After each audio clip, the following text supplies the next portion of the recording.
समर्थ नमस्कार मित्रांनो. आपले स्वागत आहे आपल्या चॅनलवर, जिथे आपण जाणून घेतो धर्म, संस्कृती आणि परंपरांचे खरे अर्थ. आज आपण बोलणार आहोत की ऑक्टोबर 20 या दिवशी येणाऱ्या नरक चतुर्दशी, सोमवती अमावस्या आणि अभ्यंग स्नानाच्या शुभ मुहूर्ताबद्दल. चतुर्दशी म्हणजे काय?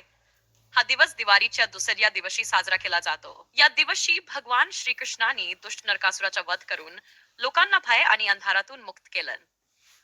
त्यामुळे या दिवशी पापनाश, शुद्धीकरण आणि उज्ज्वल जीवनाची सुरुवात मानली जाते. या दिवशी लोक सकाळी लवकर उठून अभ्यंग स्नान करतात आणि यमदीपदान करून आपले पूर्वज आणि यमराजाचे पूजन करतात. या दिवशी कडू कारीट पायाखाली तुडवले जाते. याचा अर्थ वाईटावर विजय.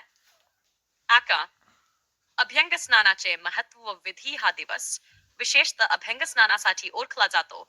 याचा अर्थ शरीर आणि मन शुद्ध करणे. अभ्यंग स्नानासाठी पुढील विधी करा. पहाटे लवकर उठावे, शरीरावर तिळाचे तेल किंवा सुगंधी तेल लावावे, त्यानंतर उठणे लावून स्नान करावे.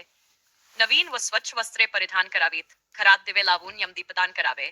शुभ वेळ 5 ऑक्टोबर रोजी सकाळी थपी ते खाली या वेळेत अभ्यंग स्नान करणे सर्वश्रेष्ठ मानले गेले आहे. हाशा सोमवती अमावस्या विशेष 6 ऑक्टोबरला अमावस्या सोमवारी येत आहे, म्हणजेच सोमवती अमावस्या. ही योगायोगाने येणारी अत्यंत शुभ अमावस्या मानली जाते.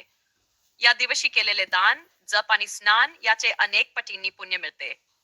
विशेषतः पिंडदान, पूर्वज तर्पण आणि शिवपूजा केल्यास पितृदोष दूर होतो असे मानले जाते.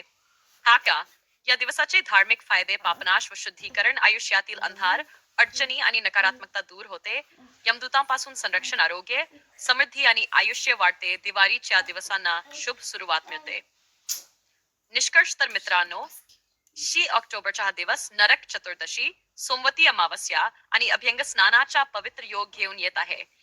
या दिवशी श्रद्धेने स्नान करा, दिवे लावा आणि देवपूजा करा. आपल्या घरात प्रकाश, आरोग्य आणि सुख शांती नांदो हीच प्रार्थना.